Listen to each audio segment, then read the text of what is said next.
Então, mais uma vez, Denilson, obrigado por estar aqui com a gente, nos servindo, nos ajudando com as aulas. Deixo a palavra contigo agora. Muito obrigado.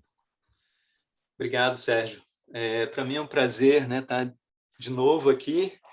É sempre um prazer estar na escola bíblica, né, tanto ouvindo a exposição de alguém, né, e os ensinamentos que são trazidos, quanto também compartilhando. Queria dar as boas-vindas aí para todos. Muito obrigado pela presença, muito legal a gente estar juntos, né, novamente aqui com esse propósito de estudarmos a palavra de Deus e compartilharmos um pouco, né, pelo menos por alguns minutos aqui, a nossa vida, os nossos corações, a gente poder se interagir aqui, né, de alguma forma. Eu gostaria de fazer uma oração e aí a gente dá sequência ao nosso quarto encontro, né, dessa série. Então vamos orar juntos e depois a gente continua. Pai Santo, nós queremos de novo, Senhor, te agradecer, e porque realmente os nossos corações estão gratos pelo teu Espírito, pela tua palavra,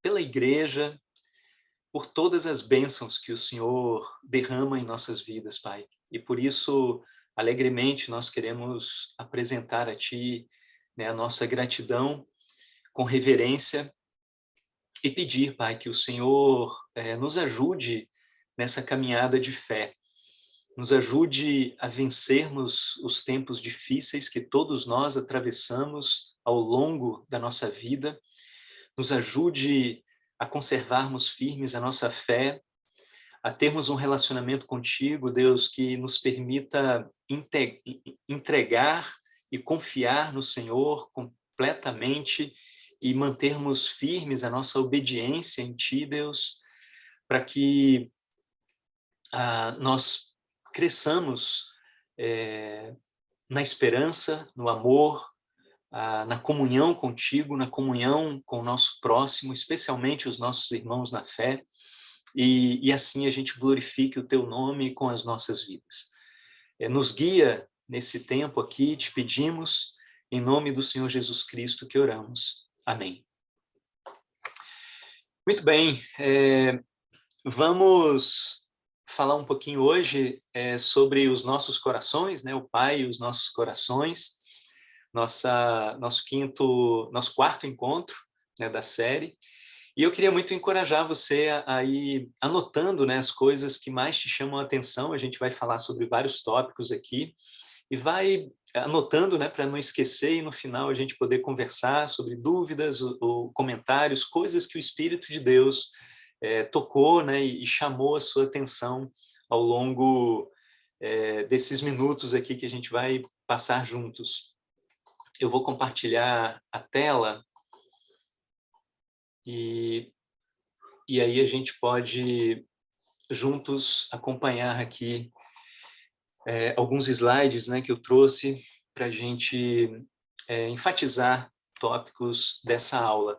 Eu queria começar, como o Pedro já começou, né, no nosso convívio aqui, fazendo um breve resumo sobre o nosso encontro anterior. Falamos sobre o Espírito Santo de Deus, né, que é Deus, a terceira pessoa da Trindade, né, que Cristo enviou, ou o Pai enviou em nome de Cristo, né, para habitar em nós, para estar conosco. Então, o Espírito que habita em nós é o Espírito de Cristo. Por isso, Cristo cumpre a sua promessa, né, de estar conosco até o fim, né, todo o tempo.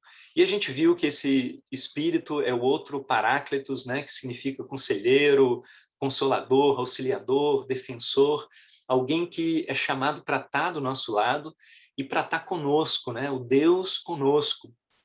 E por meio do Espírito a gente tem comunhão completa, né, com Deus, por meio do Senhor Jesus Cristo. A gente viu que o Espírito de Deus é o Espírito da verdade, é o nosso grande, verdadeiro mestre, né, aquele que nos ensina na caminhada, aquele que revela para a gente as Escrituras. Tudo isso é a ação do Espírito Santo nas nossas vidas. E o Espírito de Deus, ele produz em cada um de nós, né, todo o fruto que são todas essas virtudes próprias do reino de Deus, são coisas de Deus, que não é da natureza humana, que não são coisas próprias desse mundo, mas virtudes do reino de Deus, né? O amor, a alegria, a paz, paciência, amabilidade, bondade, enfim, tudo isso, né, que está aqui nessa lista de Gálatas 5 e muito mais até que a gente encontra nas Escrituras e que o Espírito gera, né, nas nossas vidas, nos nossos corações. Hoje, então, a gente vai falar sobre perturbação e glória, a gente vai voltar um pouquinho para nós mesmos, né, as dificuldades, né, as lutas interiores, as perturbações, né, que vêm nos nossos corações e como que a gente pode lidar com essas coisas diante de Deus, diante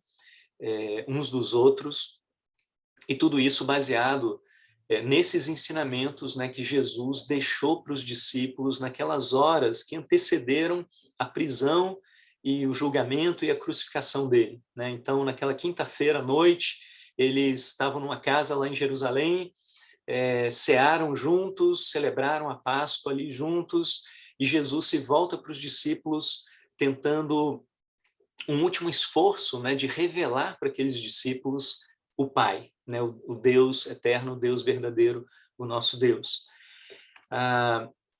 Hoje, esse é o tema, então, o Pai e os nossos corações, né, como que o nosso relacionamento com Deus pode nos ajudar, né, a lidar com questões do nosso coração. E como a gente tem feito, a gente, no início, né, de cada encontro, trazemos um versículo, né, que contém essa expressão, né, o Deus e Pai do nosso Senhor Jesus Cristo. Aqui em Efésios 1:3, né, Paulo fala: bendito seja o Deus e Pai de nosso Senhor Jesus Cristo, que nos abençoou com todas as bênçãos espirituais nas regiões celestiais.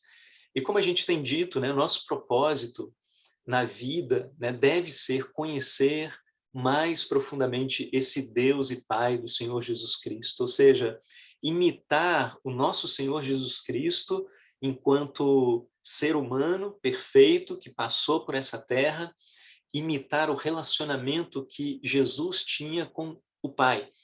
E quando a gente faz isso, né, e intencionalmente nos esforçamos nessa direção, a gente conhece mais a Deus, né, a gente cresce na graça, no conhecimento do nosso Senhor e do nosso Pai.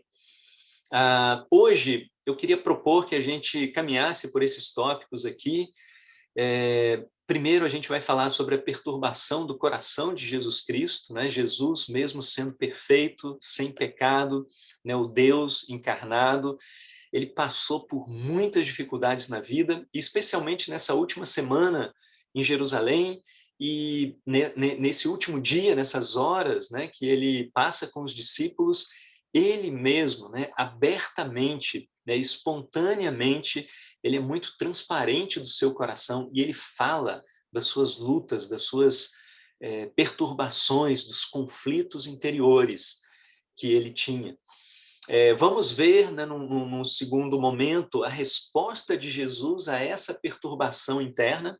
Então, isso é muito importante, porque se a gente percebe, né, como que Jesus lidava com seus conflitos, as suas provações, a gente pode se apropriar de um tesouro, né, porque podemos imitar o nosso mestre e também, a semelhança dele, lidarmos de uma maneira parecida, pelo menos, com os nossos próprios conflitos.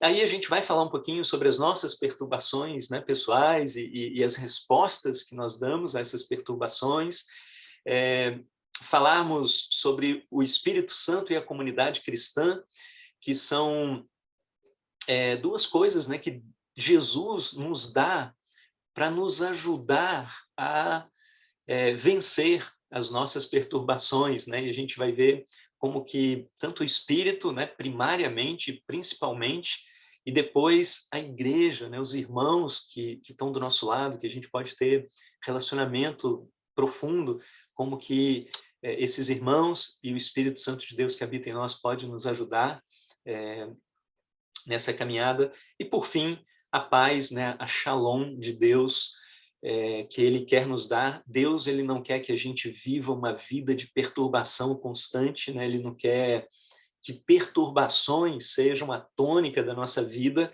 mas ele quer que a paz seja a tônica da nossa vida. Com certeza a gente vai passar por aflições, vamos passar por momentos muito difíceis na vida até, mas Deus está conosco e essa é a grande garantia, né, que a gente vai atravessar todos esses momentos até o vale da sombra da morte, né, como fala em Salmo 120, Salmo 23, com a segurança que Deus nos dá e tendo a paz como aquilo que vai preponderar na nossa vida, né, ao longo dessa jornada terrena. Então, já indo de imediato, né, para o primeiro tópico aqui dessa noite, eu queria falar um pouquinho sobre essas perturbações do coração do nosso Senhor Jesus Cristo. E nós vamos ler juntos esse texto, né, de João 13, vamos voltar para o capítulo 13 de João. No primeiro encontro, né, a gente falou sobre Jesus lavando os pés dos discípulos, e essa passagem aqui está na sequência, exatamente na sequência do texto que a gente leu no primeiro encontro. E a Bíblia diz assim: não estou me referindo a todos vocês, Jesus está falando, né? Conheço os que escolhi, mas isto acontece para que se cumpra a Escritura. Aquele que partilhava do pão voltou-se contra mim. Estou lhes dizendo antes que aconteça, a fim de que, quando acontecer, vocês creiam que eu sou. Eu lhes garanto, quem receber aquele que eu enviar, estará me recebendo. E quem me recebe, recebe aquele que me enviou. Pois, depois de dizer isso, Jesus perturbou-se em espírito e declarou: digo-lhes que certamente um de vocês me trairá. Jesus começa, né, esse texto aqui, né, naquela continuação lá da ceia que ele celebrava com os discípulos, com essas palavras, né? Eu não estou me referindo a todos vocês, eu conheço exatamente quem eu escolhi, eu conheço muito bem, né, cada um de vocês, meus discípulos, mas isto acontece para que se cumpra a Escritura, né? Aquele que partilhava o pão comigo voltou-se contra mim. Jesus começa a falar claramente para os discípulos novamente que um deles iria traí-lo. Jesus já tinha falado isso em outros momentos. Essas passagens aqui de João, né, João 6, João 12, o início do capítulo 13 de João, se referem a Judas Iscariotes, né, que havia de trair Jesus. E Jesus, ele lembra de uma escritura, né, que é o Salmo 41, que no versículo 9 diz o seguinte: até o meu melhor amigo, em quem eu confiava e que partilhava do meu pão, voltou-se contra mim. Ele traz esse salmo, que é um salmo de Davi, e que nesse versículo aqui, né, é uma profecia do que iria acontecer muitos séculos, né, depois, com o nosso Senhor Jesus Cristo. Ele pega essa escritura, né, do Antigo Testamento, ele traz isso para os discípulos e ele fala: olha, isso vai se cumprir comigo, né? Um de vocês vai me trair, alguém que vai partilhar o pão comigo, alguém que partilha o pão comigo. E essa expressão é muito interessante, né? Porque a gente não deve se esquecer de que tudo isso daqui está se passando na antiguidade, né? Lá no Oriente Próximo, né? Primeiro século.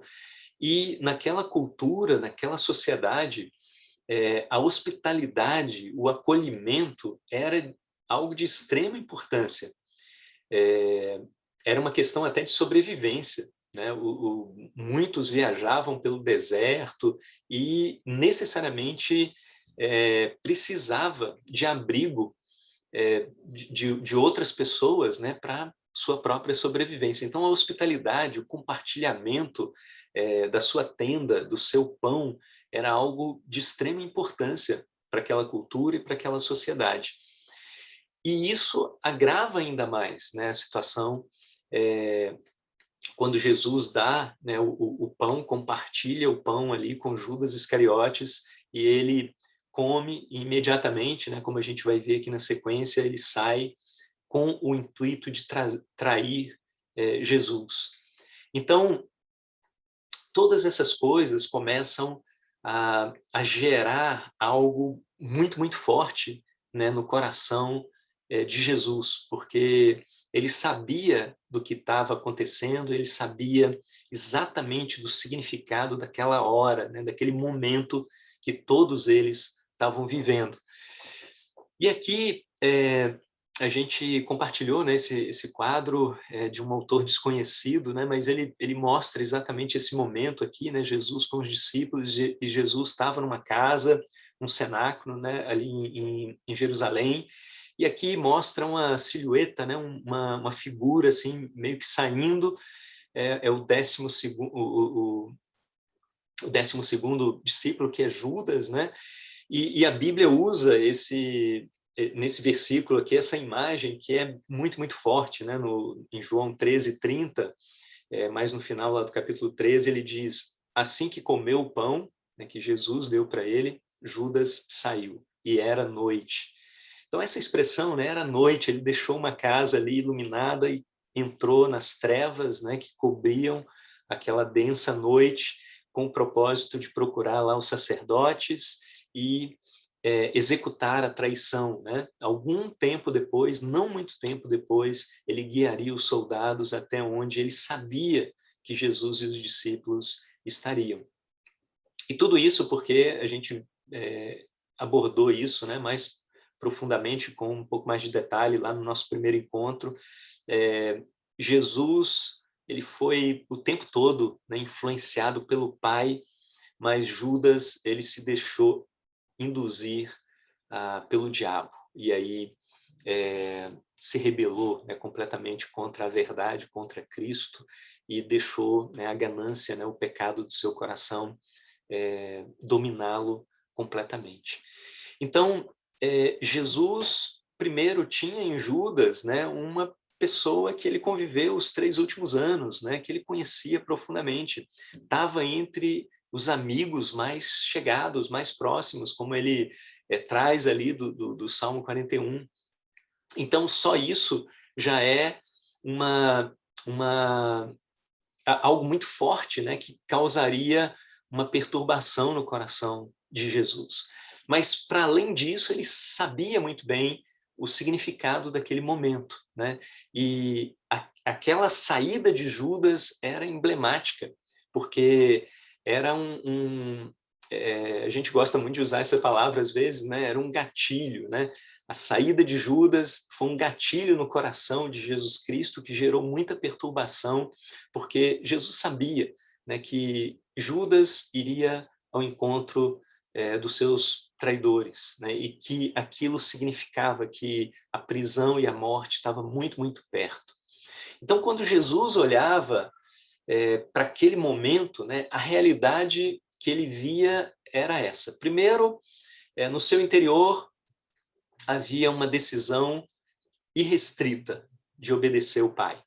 Jesus não abria mão disso por nada, pela confiança, pelo relacionamento. Jesus iria, do início ao fim, cumprir o plano eterno que o Pai tinha feito. Ele executaria isso com toda a perfeição. Mas ele sabia que ele estar firme nesse propósito implicaria em sofrimento, em dor, em tortura, em abandono, angústia, aflição, traição, tudo isso que a gente vê aqui, né, desse outro lado. E isso perturba, né, isso desestrutura, né, qualquer coração, né, qualquer pessoa. E na iminência, né, de viver todas essas coisas, Jesus ele sente, né, muito fortemente. Por isso, a Bíblia diz, né, depois de dizer isso, né, Jesus perturbou-se em espírito e declarou: digo-lhes que certamente um de vocês me trairá. Esse verbo, né, estar perturbado, é um verbo de significado muito forte, né? Significa uma profunda repugnância, um horror, ou uma ansiedade intensa, ou uma agitação. que pode ser produzido por várias fontes, né, diferentes. Pode ser até uma coisa boa, né? Nós podemos ficar agitados, né, interiormente com algo que é bom, mas normalmente a referência é algo que tenta nos desestruturar internamente, né? E o nosso propósito aqui de estudo é exatamente esse significado, porque se a gente aprende como que essas coisas acontecem no nosso coração e como que a gente deve lidar com isso, né, imitando Cristo, a gente tem algo muito precioso, né, espiritualmente. Mas então, essa perturbação, né, esse estar perturbado, é algo muito profundo, muito intenso, né, do coração. No capítulo 12 de João, naquela semana, né, Jesus tinha entrado em Jerusalém, e aqui, nessa passagem do capítulo 12, ele usa esse mesmo verbo, né? Ele diz assim: agora meu coração está perturbado. E o que direi? Pai, salva-me desta hora?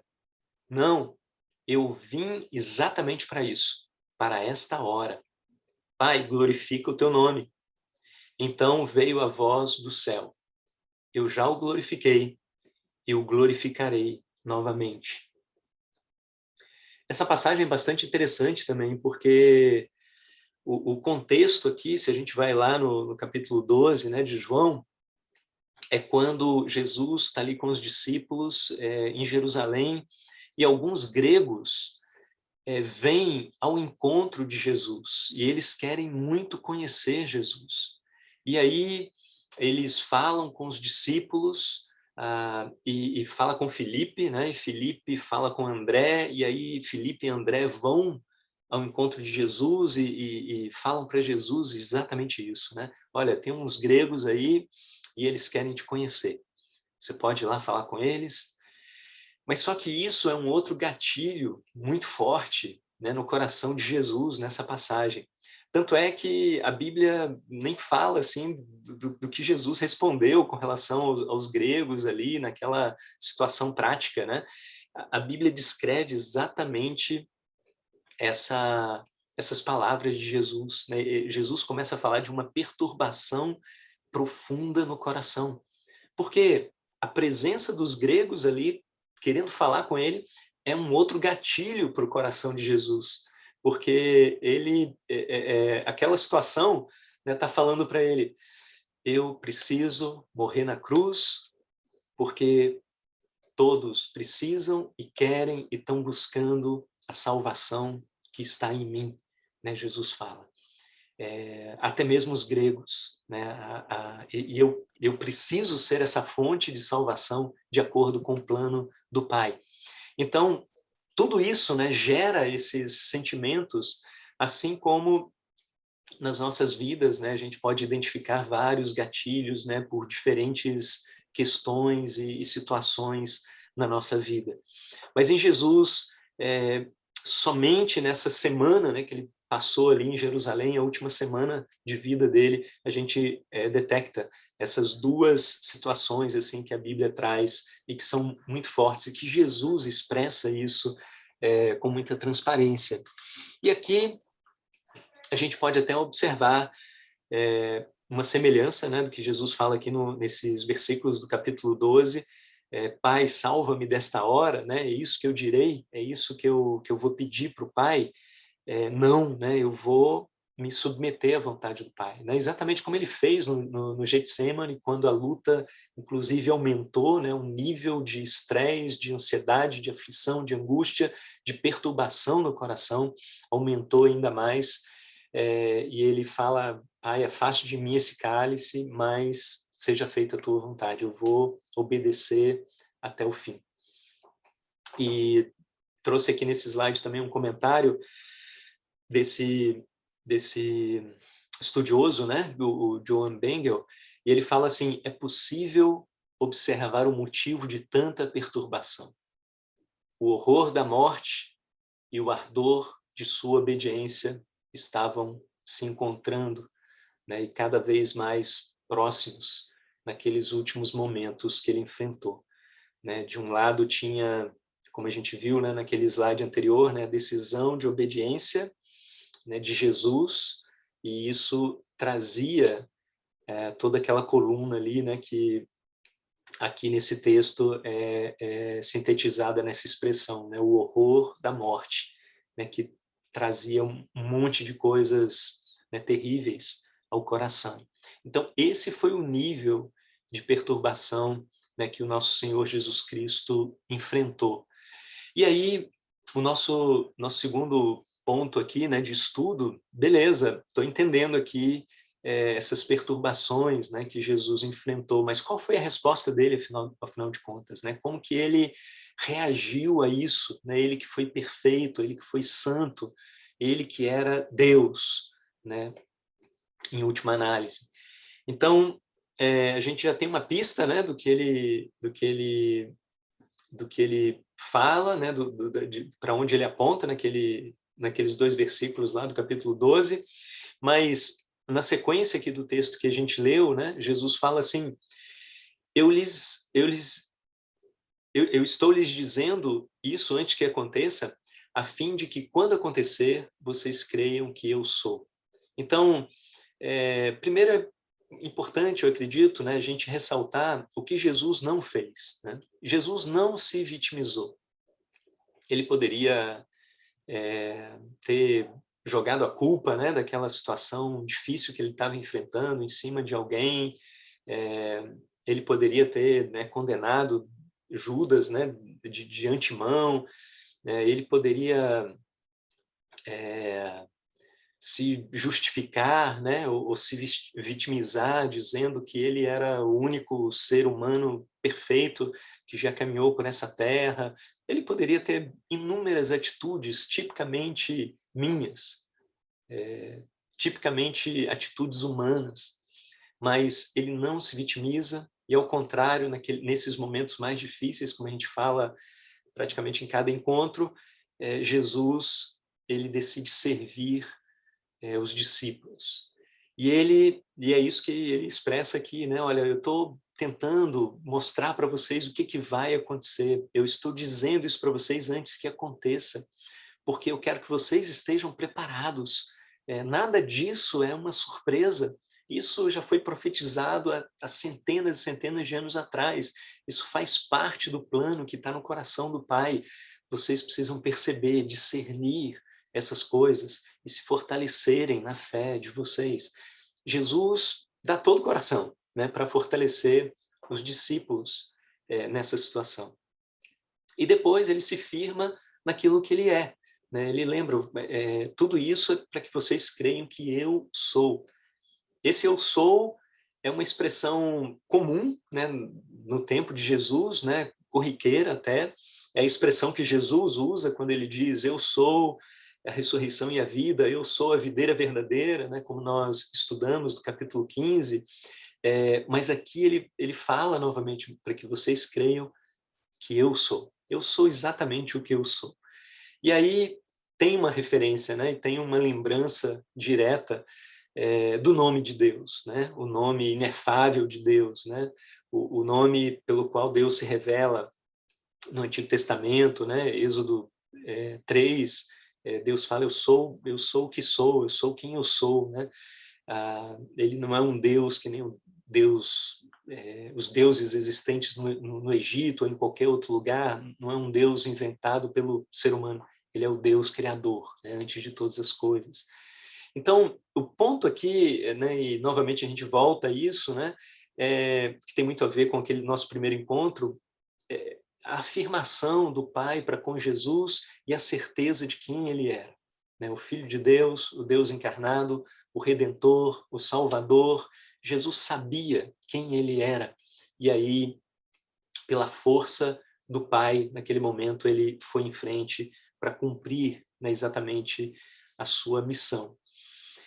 Mas essa é uma pergunta interessante, né? Qual tema dominava a mente de Jesus Cristo diante das perturbações?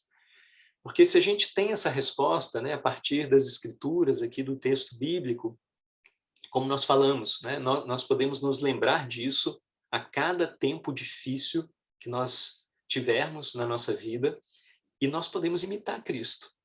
A gente não vai imitar com perfeição, mas pelo menos a gente vai estar na direção certa, né? O que que eu devo fazer imitando a Cristo, o meu Senhor, o meu Mestre, quando eu estiver enfrentando as maiores e piores dificuldades na minha vida.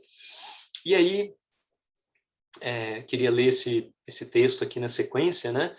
Versículos 31 a 35 aqui de João 13, que Jesus fala assim: depois que Judas saiu, Jesus disse: agora o Filho do Homem é glorificado, e Deus é glorificado nele. Se Deus é glorificado nele, também Deus glorificará o Filho nele mesmo, e o glorificará em breve. Meus filhinhos, vou estar com vocês apenas mais um pouco. Vocês procurarão por mim, e como eu disse aos judeus, agora lhes digo: para onde eu vou, vocês não podem ir. Um novo mandamento lhes dou: amem-se uns aos outros, como eu os amei. Vocês devem amar-se uns aos outros.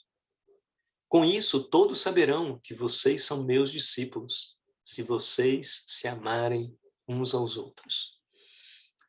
Então é interessante, né, esse último versículo aqui do amem-se uns aos outros, né, como eu os amei, é algo que a gente lembra, né, e repete muito. A gente vai falar disso um pouco mais para frente, né, quando a gente falar da comunidade, né, da igreja, comunidade de fé. Mas é interessante a gente observar que essas palavras de Jesus estão nesse contexto, né? Num contexto de perturbação, num contexto de traição, num contexto de preparação ali dos discípulos para que eles pudessem resistir a esses momentos difíceis que eles também estavam enfrentando e pudessem entender, né, todo aquele contexto de traição de Judas Iscariotes. Mas o que estava, enfim, né, na mente de Jesus Cristo, e aí a gente pode fazer a comparação, né, dos dois versículos que a gente leu, de João 12, com esse versículo aqui de João 13, 31, é o desejo e a decisão de obediência como uma forma de glorificar o Pai. Né, Jesus fala: meu coração está perturbado, o que eu vou dizer, né? Salva-me. Não, eu vim exatamente para isso. E aí, a oração dele, naquele momento lá, né, no capítulo 12, diante lá da situação com os gregos, é: Pai, glorifica o teu nome. Glorifica o teu nome. Pega essa situação tão difícil, né, de tanta dor, de tanto sofrimento, e glorifica o teu nome com isso. E aí vem uma resposta do céu, né? Mais uma vez o Pai afirmando Cristo. E ele diz: eu já o glorifiquei e o glorificarei novamente. É algo muito semelhante, né? Quando a Bíblia traz de novo esse termo, né? E Jesus diz que se sentiu perturbado, e aí Judas sai, no capítulo 13, Jesus diz a mesma coisa. Ele fala: agora o Filho do Homem é glorificado, e Deus é glorificado nele. Então, irmãos, assim, nesse contexto a gente entende, né, que as dificuldades da nossa vida vêm para a glória de Deus, né?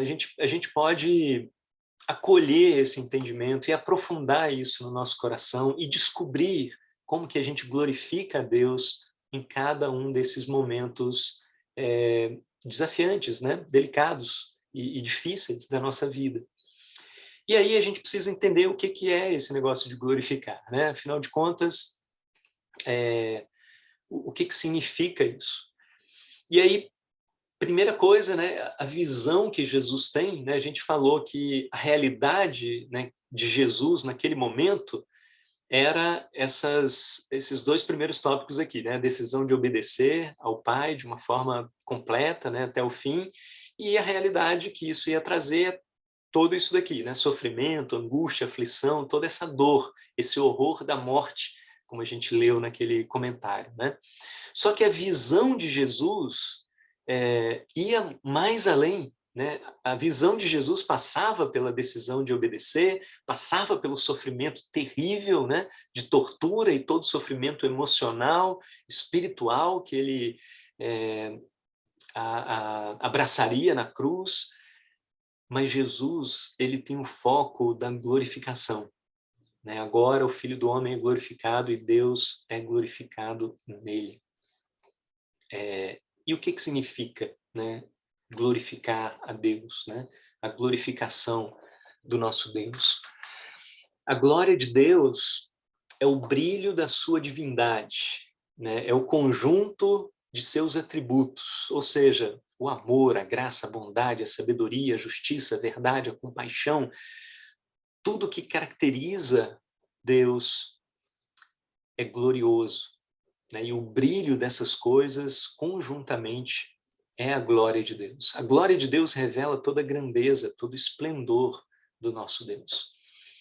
E, na verdade, é isso que a cada dia, né, a cada manhã, a gente deve erguer os nossos olhos, né? E a Bíblia nos ajuda tanto a isso, né? O Espírito está certamente trabalhando nos nossos corações a cada dia para isso. Nós precisamos erguer os nossos olhos para além das coisas materiais, das coisas desse mundo. A gente vai falar um pouco mais sobre isso na aula que vem, mas nós precisamos olhar e contemplar a grandeza e a glória e o esplendor do nosso Deus. Nós precisamos estar maravilhados com Deus a cada dia das nossas vidas, porque se não estivermos cheios do que Deus é, o nosso coração vai se encher das dificuldades, dos problemas e das questões da vida. Então, a proposta do cristianismo não é uma alienação de vida, não é a gente simplesmente ignorar ou dar as costas para as dores, para os sofrimentos, para os problemas, para a realidade da sociedade, da cultura à nossa volta. Não é absolutamente nada disso. É nós lidarmos com essas coisas a partir dessa visão de que Deus é grandioso, Deus é poderoso, Deus é maior do que todas as coisas que a gente vai enfrentar aqui.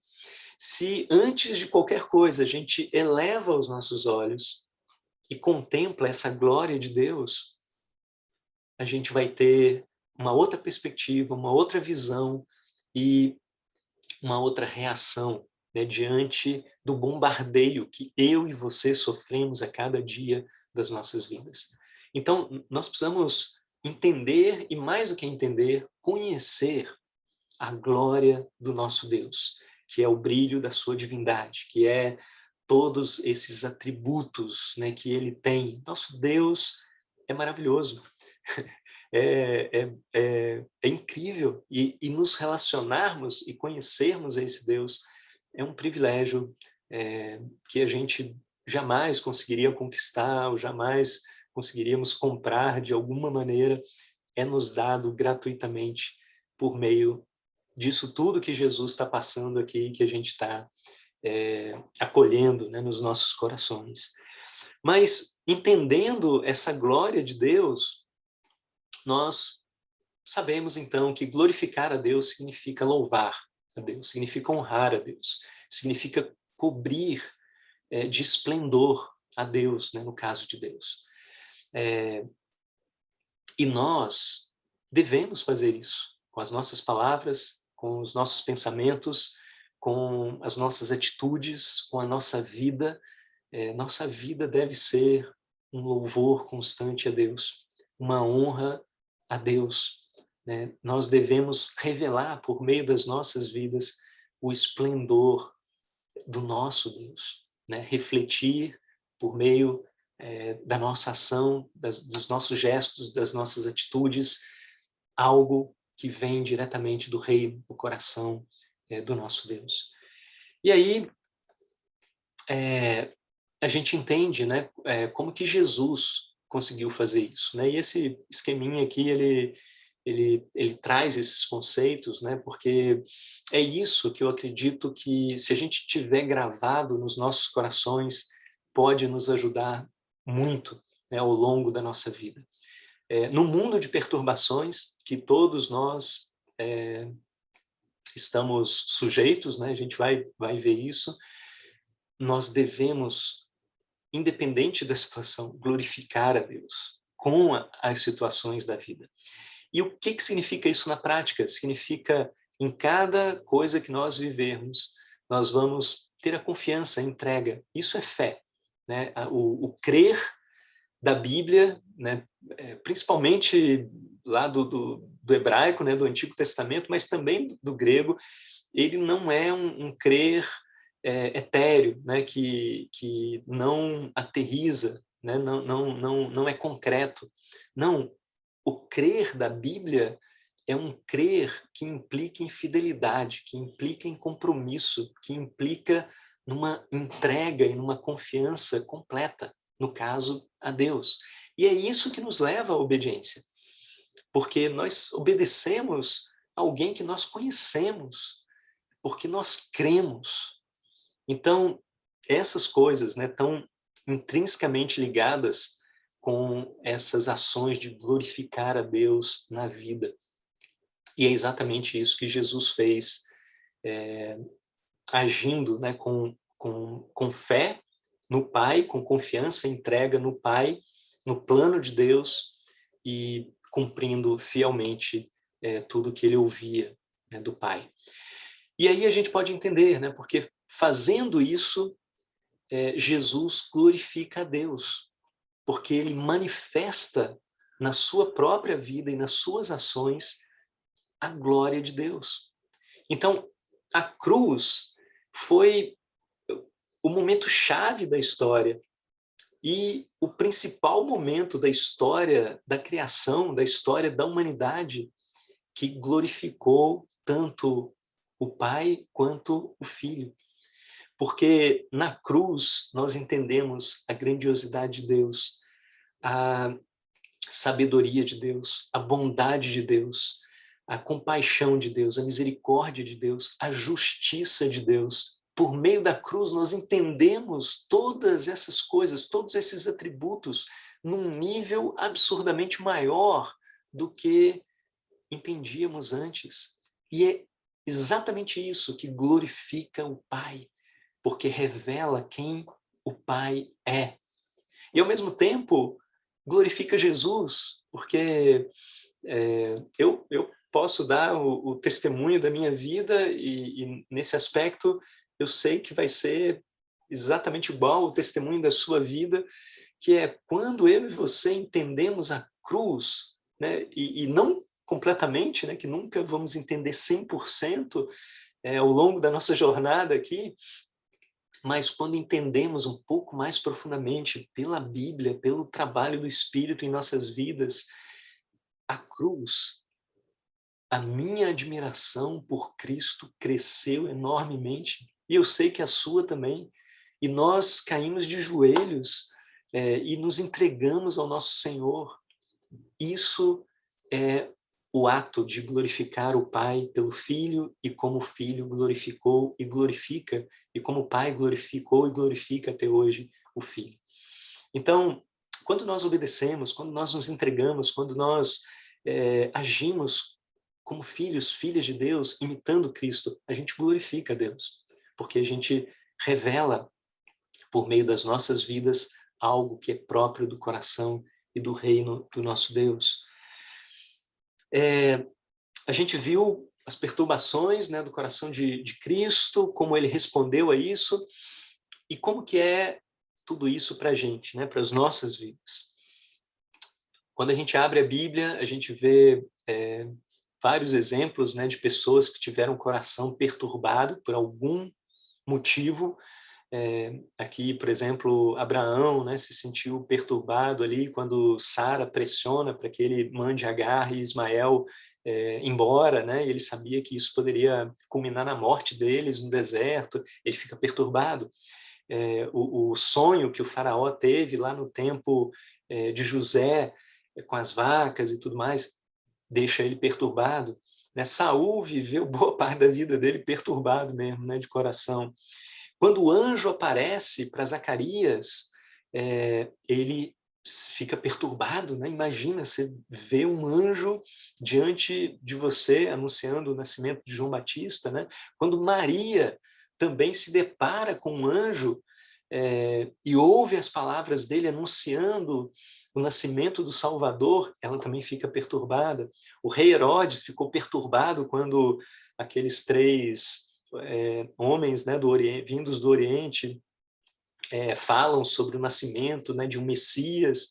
Isso mexe ali com o estado de poder dele, ele fica perturbado. São inúmeros exemplos, né, mas o ponto aqui é, como Jesus, como cada um desses aqui, eu e você passamos por inúmeras perturbações, algumas maiores, outras menores, porque isso faz parte da condição humana, é inerente à nossa jornada terrena de vida. Então, contra isso, a gente não vai ter muito o que fazer, né? O que a Bíblia nos chama é viver com sabedoria, né? Sejam sábios, não sejam insensatos. Isso nos poupa de muita coisa. Nós sermos cristãos nos poupa de muitas decisões erradas na vida, né? que pode acarretar muita perturbação. Mas, como cristãos, como não cristãos, todos vão passar por perturbação. A questão é como que a gente pode lidar, né, com isso. As fontes são inúmeras, né? Pensamentos intrusivos, né, que bombardeiam nossa mente, dúvidas, sentimentos, ansiedade, amargura, né? A gente se sente ferido com o que alguém falou, com o que alguém fez, medos, culpa, o pecado, né? As tentações, as provações, discussões, brigas, né? Conflitos de todo tipo, a morte, né? A doença. Tudo isso são aqueles gatilhos, né, que podem despertar no nosso coração perturbação. E esse termo perturbação é um termo geral, né, que a gente está usando aqui para significar todas essas coisas que causam esse tipo de agitação, né, profunda no coração. E aí a gente vê Jesus instruindo os discípulos, né, exatamente com o que ele fez, né? Primeiro, em João 14:1, né, Jesus fala, não se perturbe o coração de vocês. Jesus está lá, né, as últimas conversas, falando que ele ia embora, né, ia para junto do Pai, os discípulos não poderiam segui-lo naquele momento, isso causa perturbação, né? Mas Jesus fala, não fiquem perturbados, creiam em Deus, creiam também em mim. Olha o elemento da fé, né, que glorifica a Deus, essa fé que pressupõe entrega, confiança, né? Confiem nas minhas palavras, creiam em Deus, creiam no Pai, creiam também em mim, e vocês vão caminhar, vão poder lidar bem com essas perturbações. No capítulo 15 que nós estudamos, né, essa passagem, se vocês permanecem em mim e as minhas palavras permanecerem em vocês, pedirão o que quiserem e será concedido. Meu Pai é glorificado por darem muito fruto e assim serão meus discípulos.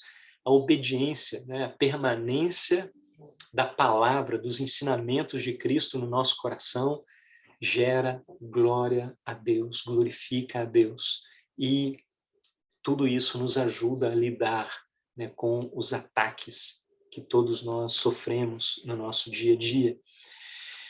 E eu quis trazer esse quadro aqui só para mostrar, né, que a gente pode, de fato, colocar nossa fé, né, nossa confiança completamente em Cristo, porque Ele vai cumprir as suas promessas. O versículo que a gente leu, né, nesse texto anterior, o último texto que nós lemos, versículo 33, Jesus fala assim, vocês procurarão por mim, e como eu disse para os judeus, agora digo para vocês, para onde eu vou, vocês não podem ir. E é interessante a gente ver isso, porque pelo menos em 2 momentos, né, o Evangelho de João registra Jesus falando para os judeus exatamente isso que Jesus fala aqui para os discípulos. Eu não vou estar com vocês, eu vou embora, e para onde eu vou, vocês não podem ir. Só que olha só a diferença entre os judeus e os discípulos, né? Que também eram judeus, né? Mas que eram discípulos. Não importa, não importa a etnia, né? O que importa é o coração entregue, confiante em Cristo, né? Mas para o que a Bíblia chama aqui de judeus, né? Jesus fala: olha, eu vou embora e vocês não vão me encontrar mais. Onde eu estou, vocês não podem vir. E ponto final. Não tem... É o fim da história. Vamos estar separados. Na outra passagem, né, de João 8:21, Jesus fala: eu vou, né, para o Pai, vou embora e vocês vão morrer nos seus pecados. Ponto final. É o fim da história aqui para vocês. Mas para os discípulos é completamente diferente. Ele fala: eu vou, vocês não podem ir agora, vocês não podem me acompanhar agora. Mas olha só, eu vou preparar lugar para vocês, eu voltarei, eu os levarei para mim, vocês vão estar onde eu estiver. Eu amo vocês e a gente não vai ficar separado. Essa separação aqui é momentânea, não é de forma alguma o fim da história. Eu vou estar junto do Pai preparando o lugar para vocês estarem onde eu estiver, né? Depois, no 14:19, ele fala: vocês, porém, me verão, porque eu vivo, vocês também viverão. Olha, eu vou morrer, eu vou ser sepultado, mas eu vou ressuscitar e eu vou voltar para vocês, eu vou aparecer para vocês, para dar para vocês a certeza de que eu ressuscitei, para ajudar vocês a entenderem isso que agora é difícil vocês entenderem. Então, essa é a fé que Jesus quer que eu e você exercitemos, que Ele está conosco, e Ele está conosco por meio do Espírito que habita em nós. E se a gente acreditar, confiar e descansar somente nessa verdade e nessa promessa, e exercitarmos nossa fé somente nisso, apenas esse ponto, já é uma fonte de paz, de segurança enorme, que ninguém pode tirar nesse mundo de mim ou de você. Essa é a fé que Jesus deseja que a gente tenha. E Jesus deixou para nos fortalecer nessa fé e para que a gente possa, a cada dia, ter essa decisão de obediência, né, que glorifica o Pai. Jesus deixou o Espírito e a comunidade cristã. Sobre o Espírito Santo, né, o Deus Espírito Santo, a gente falou bastante, né, no encontro passado. Eu só queria destacar mais um ponto aqui relativo a isso, né, rapidamente, mostrando como que o Espírito que habita em nós age nas nossas vidas. E tem uma concepção assim que eu acho que é a realidade, né, da ação do Espírito em nós, e que particularmente eu gosto muito de pensar nisso e de intencionalmente, né, diante de Deus, trabalhar essas coisas no meu coração, porque eu creio de fato que o Espírito age em nossas vidas em movimentos, né, nos levando de um ponto ao outro, espiritualmente falando. Então, no geral, a gente pode descrever essa ação do Espírito em mim, em você, como uma ação que nos tira das trevas e que nos leva para a luz. Uma ação que desarticula o poder das coisas satânicas, das coisas desse mundo, né, dos medos, das inseguranças, até mesmo das doenças, de todas as coisas que causam perturbação, e nos leva para um local de segurança em Deus. Esses movimentos na nossa vida, se a gente consegue detectar isso, enxergar o que Deus está fazendo, discernir essas coisas, nós conseguimos abrir espaço, estudar a Bíblia especificamente sobre essas questões, e assim caminharmos e crescermos na nossa fé. Então, pode ser que nesse momento da vida, né, da minha vida, da sua vida, o Espírito esteja intensamente trabalhando em você para te levar do orgulho para a humildade, por exemplo, para desarticular o poder desse pecado, né, que é próprio da natureza humana de todos nós, que é o orgulho, e nos tornar pessoas mais humildes. Talvez seja esse até o motivo de Deus permitir chegar às nossas vidas determinadas situações difíceis que causam perturbação no nosso coração. Mas o Espírito pode estar tentando nos levar da ignorância de um determinado assunto ou de um determinado aspecto do nosso coração ao discernimento, da ingratidão para a gratidão, da mágoa para o perdão, da insegurança para a servidão, do medo para o amor, da culpa que nos condena e nos escraviza num julgamento terrível para a libertação dessa condenação da culpa. É importante a gente enxergar isso, né, em oração e percebermos, puxa, eu acredito que o Espírito está trabalhando em mim, por isso essas coisas aqui estão acontecendo e a própria situação aqui da minha vida está me levando a isso. Né? Eu, por exemplo, eu tenho anotado várias coisas assim e de tempos em tempos, né, isso vai mudando enfim, é um assunto que a gente poderia falar bastante até, mas eu queria deixar aqui essa ideia, né, essa concepção, porque é importante para a gente lidar com essas perturbações do coração. Mas, por exemplo, eu percebi, né, momentos da minha vida em que Deus estava trabalhando fortemente em mim para me livrar da dependência da afirmação de pessoas e me levar para a plena segurança da comunhão e direção com Deus. E nas semanas, nos meses que eu estava trabalhando nisso, eu estudava a Bíblia com esse olhar e as minhas orações eram nessa direção. E com isso a gente abre espaço para que o Espírito realize, a gente rema junto, né, com o Espírito Santo de Deus. Uma outra coisa que eu tenho anotado aqui é da minha vida, né, me levando da escravidão do medo, da escravidão da raiva, para liberdade no Espírito Santo. O que isso significa? Né? Um entendimento disso, tudo isso ajuda. Me livrando de atitudes defensivas e me levando para uma servidão em amor. São fases da nossa vida, mas o Espírito de Deus, ele trabalha. E em tudo isso, ele trabalha para nos fazer mais parecidos com o Senhor Jesus Cristo.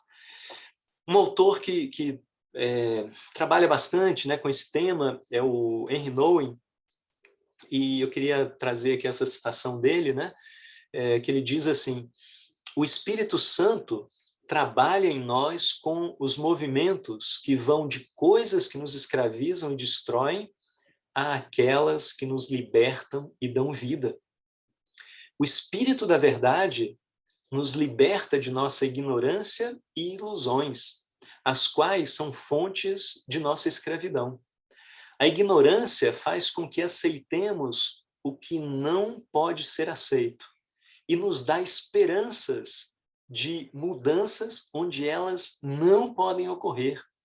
A ilusão nos faz lutar por um novo mundo que, se pudéssemos criá-lo e controlá-lo, e ela nos faz julgar os nossos vizinhos como se tivéssemos a última palavra. A ignorância e a ilusão nos mantêm emaranhados no mundo e nos causam sofrimentos e tristezas, mas o caminho do coração leva à liberdade. Ou seja, a gente vive, né, nesses dois lados, né? Coisas que causam perturbação no nosso coração e o Espírito tentando nos libertar. Aqui ele traz, né, a ignorância e a ilusão desse mundo, né, e dos nossos corações e da liberdade em Cristo. Né? Há um movimento, né, nas nossas vidas que o Espírito Santo trabalha. Por outro lado, Jesus deixou também para a gente a comunidade cristã, né? E aí eu acredito que a gente, né, precisa sempre nas nossas vidas, né, amadurecermos para entendermos cada vez mais profundamente, né, essa concepção bíblica de povo, né, de comunidade, que nós não somos cristãos individuais, individualistas, nós somos cristãos em comunidade, somos discípulos no meio de outros discípulos. E isso é muito, tá no centro, né, do cristianismo. Então, Jesus, né, nesse contexto, como a gente viu, ele fala para os discípulos, né, um novo mandamento vos dou, amem-se uns aos outros, como eu os amei, amem-se uns aos outros. E esse mandamento é novo, né? A gente sabe que o amar uns aos outros vem lá do Antigo Testamento, né, Levítico 19, é algo antigo, mas Jesus inaugura algo efetivamente novo, porque primeiro ele é o padrão, né? Amem-se uns aos outros como eu os amei. O Senhor Jesus é exemplo para tudo. Ele é o nosso mestre, ele é o nosso Senhor, ele é para quem nós devemos olhar e imitar. Somos discípulos e discípulas do nosso Senhor Jesus Cristo. Cristo é o padrão. E depois ele fala desse mandamento no contexto de uma nova aliança com Deus, né? E quem marca essa nova aliança é exatamente o Espírito de Deus e o fato de nós recebermos o Espírito Santo de Deus no nosso batismo. E aqui, né, sobre essa comunidade, o Carson, ele diz o seguinte: não somente o padrão é Cristo e o seu amor, mais que isso, ele é um mandamento designado para refletir o relacionamento de amor existente entre o Pai e o Filho, para reproduzir entre os membros da comunidade da nova aliança nascente o tipo de unidade que caracteriza Jesus e o Pai. A gente vai falar desse contexto, né, de relacionamento nosso com Cristo, com o Pai, com o Espírito, né, com a Trindade, nesses dois próximos encontros, mas aqui ele já traz um vislumbre, né, disso, dessa nova comunidade, da nova aliança, que é a Igreja do Senhor Jesus Cristo. E nesse sentido, né, uma característica da Igreja que, assim, pessoalmente eu gosto muito, né, isso daqui é um trecho lá daquele documento que a gente escreveu um tempo atrás, né, da Jornada de Fé, contando a história da igreja. A primeira parte do documento é um apanhado assim mais teológico, né, a gente coloca vários princípios ali bíblicos, né, e falando da igreja, a gente traz esse tema, né, que é um tema bastante aprofundado assim pelo professor Álvaro Pestana também, né, lá da Igreja de Cristo, lá de Recife. E aqui, né, no documento, ele diz o seguinte: o termo terapia, né, aparece muitas vezes nos evangelhos, e ele indica serviço, cuidado, cura. Nesse sentido, a ação de Jesus era terapêutica, porque o que Jesus fazia, né, Jesus basicamente pregava o evangelho, ensinava e curava. Mas essas ações de Jesus Cristo também não eram ações estanques, né? Uma coisa está completamente emaranhada na outra. Quando Jesus pregava o evangelho, ele estava ensinando e ele estava curando, porque a pregação do evangelho tem um efeito terapêutico nesse sentido, de serviço, de cuidado, de cura mesmo das pessoas que ouvem. Com o ensino, a mesma coisa. Assim como quando Jesus curava um paralítico, um leproso, ressuscitava alguém, algo forte e cura física, essa cura prega o evangelho e nos ensina várias coisas no seu contexto. Então, tudo isso é uma ação, né, única, integrada de Jesus Cristo, mas especialmente, né, as curas, mas também as outras ações de Cristo eram terapêuticas, porque implicavam em um serviço, em um cuidado, em uma cura. Proporcionava cura e cuidado, seja física, emocional ou espiritual, às pessoas. Comunidades terapêuticas são construídas com amor e dependência de Deus, que é a verdadeira humildade, por meio da ação do Espírito nas nossas vidas. Ou seja, a igreja precisa ser terapêutica. As pessoas, cristãos e não cristãos, nossos amigos e nossos irmãos e irmãs na fé, ao nos reunirmos, precisa haver um efeito de cura nos corações. A gente precisa sair, né? A gente passa o dia no meio de um mundo que, na maioria das vezes, é bastante árido, né? É até agressivo, que causa um monte de perturbações. Na igreja, nós precisamos abraçar, nós precisamos curar uns aos outros, nós precisamos servir, cuidar uns dos outros. Essa é a visão, né, acredito, de Cristo para com a igreja, para com essas comunidades da Nova Aliança, comunidades de fé, a igreja, né, do Senhor Jesus Cristo. E eu quis trazer essa citação aqui, é um trecho do Schaeffer, né, do Francis Schaeffer, lá do livro Verdadeira Espiritualidade, porque, em rápidas palavras aqui, ele coloca num bom tom, né, o papel do Espírito e o papel da comunidade, né, e o quanto isso ajuda cada um de nós e como nós somos usados para ajudar outras pessoas nesse contexto da igreja, né? Ele fala assim: quando sou criatura na presença de Deus e vejo que o relacionamento máximo é com o Deus infinito e que esses relacionamentos humanos se verificam entre iguais, né? Então, olha só o que ele começa a falar aqui, né? É um relacionamento vertical, né, com Deus, e esse relacionamento é um relacionamento máximo. É o relacionamento com Deus infinito. Daí flui todas as outras coisas. E os relacionamentos horizontais, né, entre nós, que somos irmãos e irmãs uns dos outros, discípulos e discípulas, filhos e filhas de Deus, são relacionamentos humanos que se verificam entre iguais. E aí ele continua, né? Eu posso levar de um relacionamento humano aquilo que Deus quis que ele oferecesse, sem colocar a estrutura inteira sobre um peso intolerável.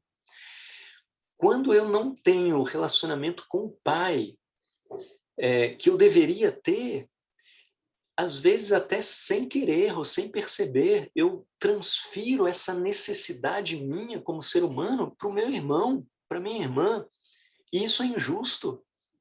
E aí eu jogo um peso insustentável sobre a estrutura inteira, né? Como ele fala aqui. Se Jesus não tivesse o relacionamento que ele tinha com o Pai, no meio das perturbações, ele poderia colocar um peso sobre os discípulos que os discípulos não sustentariam. Sem esse peso, eles já não estavam sustentando, né? Ainda mais com alguma coisa, se Jesus, ao invés de servi-los, não fizesse isso, né, e colocasse um peso. E ele termina falando, e ainda, quando reconheço que nenhum de nós é perfeito nessa vida, posso gozar daquilo que é belo em um relacionamento, sem esperar que ele seja perfeito. Então, eu gosto desse trecho porque ele mostra que nós somos imperfeitos, somos pecadores, mas mesmo assim temos relacionamento profundo de servidão um com o outro. Quando nos reunimos, né, ainda que seja num tempo assim virtual como esse da escola bíblica, essa comunidade que se forma aqui deve ser terapêutica, deve ser de cura, deve ser de propiciar um ambiente para que o Espírito Santo atue nos nossos corações. E isso vai ser cada vez mais assim quando a minha afirmação, né, e a minha segurança e a minha direção está a partir desse relacionamento com Deus, né? E na verdade é o Deus que habita em mim, é o Deus Espírito Santo, né? Que habita no coração de cada um de nós.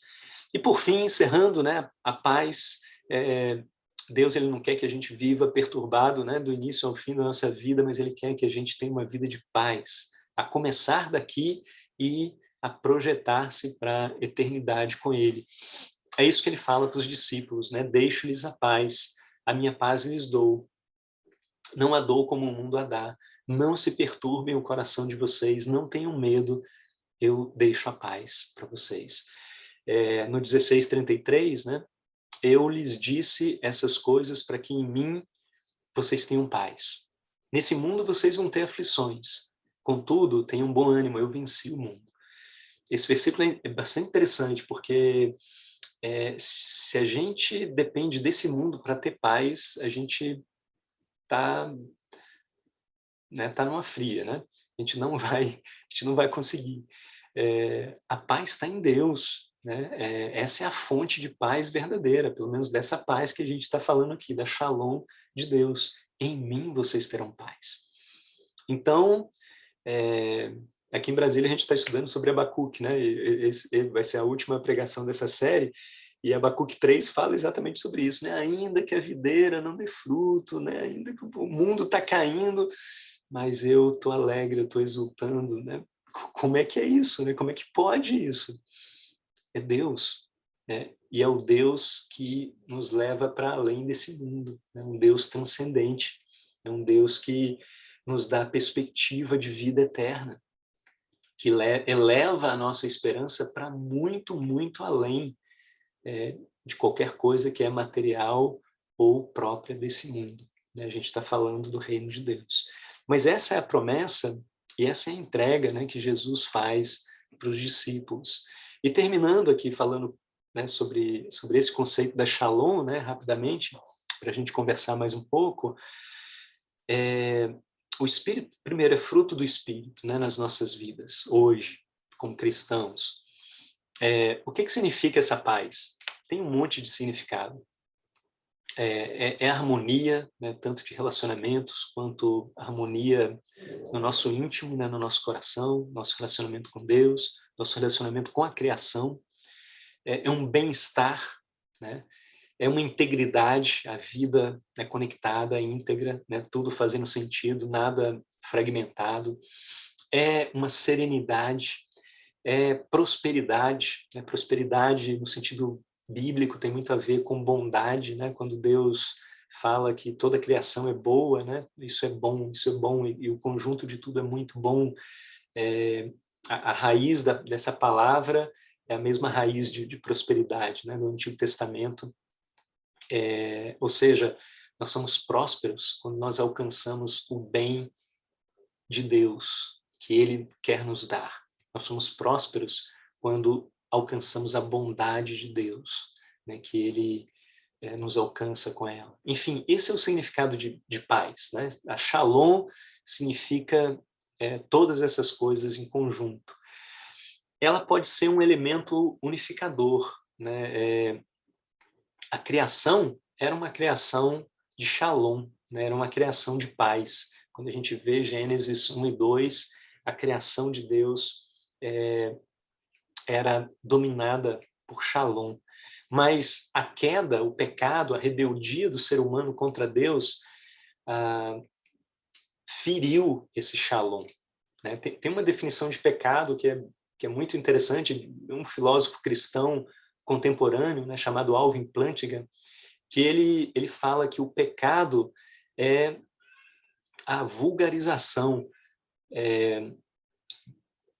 da Shalom, é a banalização da Shalom, né? O pecado, o que ele fez foi isso, ele agrediu, ele arranhou, ele abalou a criação de Deus, de Shalom. Mas a redenção é a obra implementada por Deus, né, executada pelo nosso Senhor Jesus Cristo, especialmente do que a gente está estudando aqui, né, na cruz, para restaurar a Shalom de Deus. E essa paz vai ser consumada, na consumação de todas as coisas, na concretização do plano de Deus. Nós vamos viver, eu e você, né, permanecendo firmes na nossa fé, vamos entender a plenitude dessa shalom de Deus. Mas hoje nós podemos aplicar isso, dois exemplos, né? Paulo fala aqui de ansiedade em Filipenses 4, quando ele diz, não estejam ansiosos por coisa alguma, né? Antes, com orações e súplicas diante de Deus, coloque isso, né, diante do Senhor, e a paz de Deus, né, que excede todo o entendimento, vai guardar o coração de vocês. Ele fala também em Colossenses 3,15, né, nos conflitos que a gente tem uns com os outros, a paz de Deus é o árbitro, né, nos nossos corações, nos nossos conflitos pessoais, né, enfim, conflitos gerais. Nós podemos aplicar esse conceito de paz para nós. Irmãos, vamos imitar Cristo. Ele glorificou a Deus e Deus o glorificou. Vamos glorificar a Deus com a nossa vida, especialmente nos momentos difíceis, e deixar que Deus nos glorifique, transmitindo, né, e refletindo a glória dele, né, os atributos dele por meio das nossas vidas. Queria muito encorajar você, como a gente faz em cada encontro aqui, né, não deixa essas coisas passarem, guarda um tempo aí nos próximos dias para você orar, né, diante de Deus, refletir sobre aquilo que mais te chamou a atenção e ir aprofundando essas coisas no coração. Compartilhe com um amigo, com uma amiga, né, um irmão, uma irmã. Isso ajuda todo mundo. E se Deus quiser, semana que vem a gente parte, né, para as nossas nossos dois últimos encontros, falando sobre a Trindade. A gente vai estudar o capítulo 17 de João. Então, vamos começar semana que vem e vamos terminar na semana seguinte. Devolvo aqui a palavra para o Sérgio, por favor, e muito obrigado aí pela atenção e por podermos partilhar desse tempo aqui juntos. Obrigado.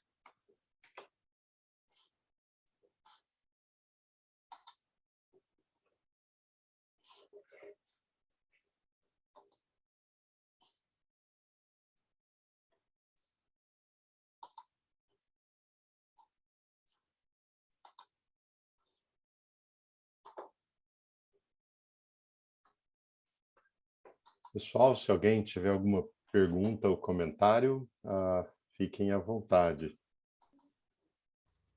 Acho que Isildo, por favor.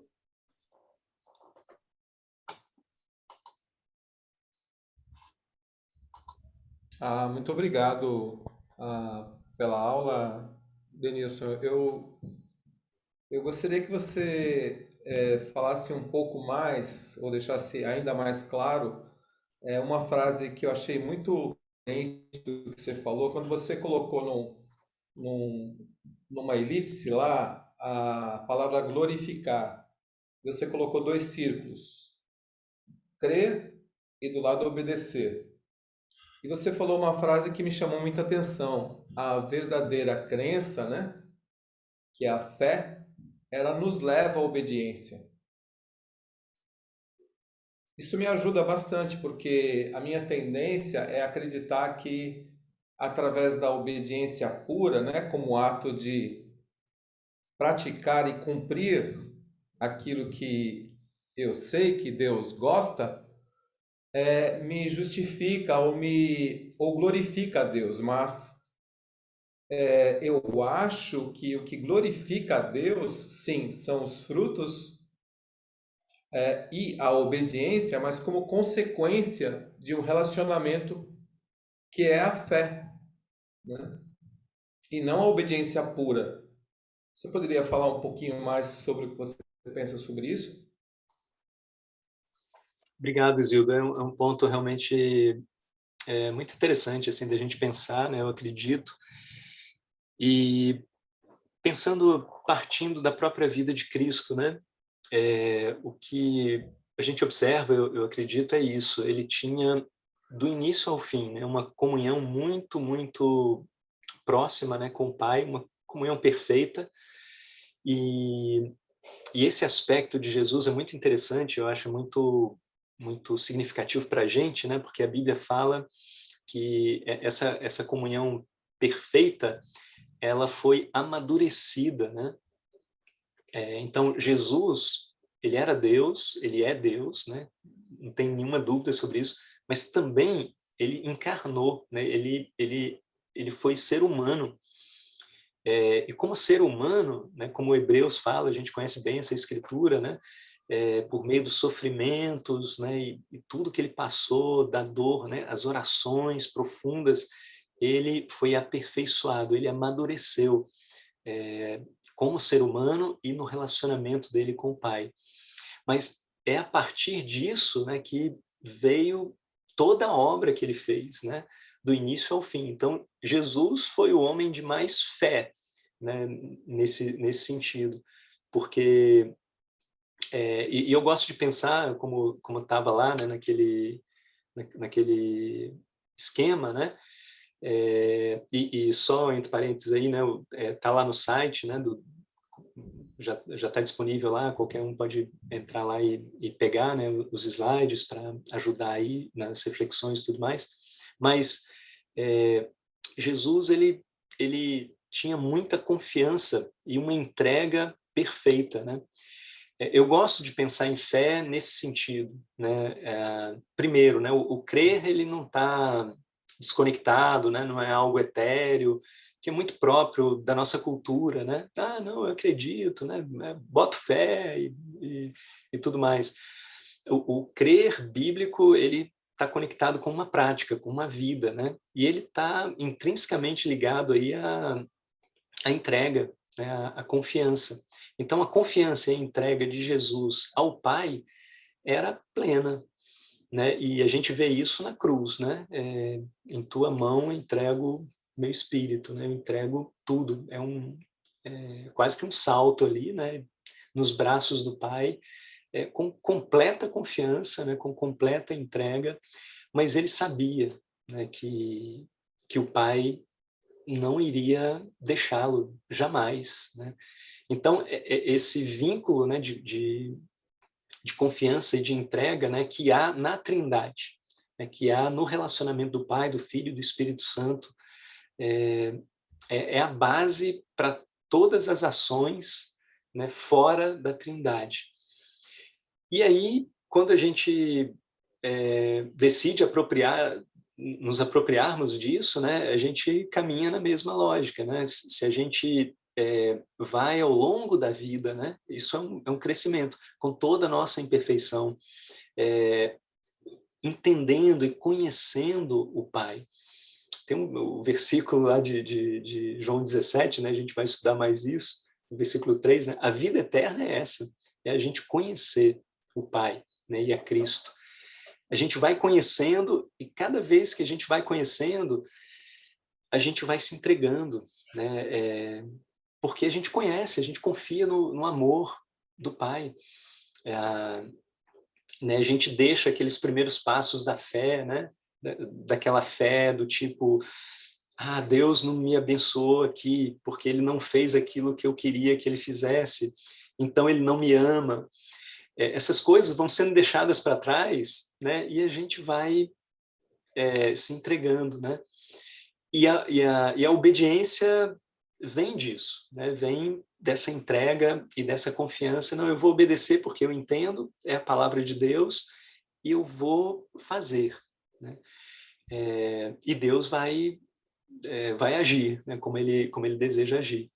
Agora, isso também não tem nada a ver, né, com o fato de isso ser calmo, sereno e tranquilo, né? Isso não quer dizer que a gente não vai precisar se negar, né? Ao contrário, nós sabemos por que nós nos negamos, porque nós confiamos em Deus, né? E cada vez mais que a gente confia em Deus, a gente desconfia da nossa própria natureza. Então é por isso que eu preciso me negar, porque confiar na minha própria natureza é furada. Eu vou confiar cada vez mais em Deus. Então, isso está muito conectado, né? O crer, né? A verdadeira fé com entrega e confiança, e a obediência a Deus vem a partir disso. No fundo, tudo é relacionamento, né? E agindo assim, né, cada vez mais assim, a gente glorifica a Deus, né? Porque a gente vai ser mais parecidos com Cristo, né? A gente vai imitar Cristo nessa ação e no dia a dia que Jesus viveu e nos ensinou a viver, né? E nos chama até hoje para viver com ele dessa forma. Então, não sei se deu para Ok, obrigado. trazer, né, mais pensamentos aí, mas é isso que eu penso. Obrigado, Denilson. Obrigado, Zilda. Elson? Boa noite, Denilson. Eu quero agradecer pela aula, foi muito especial, né? Eu acho que ela já começa constrangendo cada um de nós, porque Jesus, ele fala, conheço quem os escolhi, né? Os que escolhi. Isso nos dá um ânimo muito bom, né? Porque Jesus me conhece.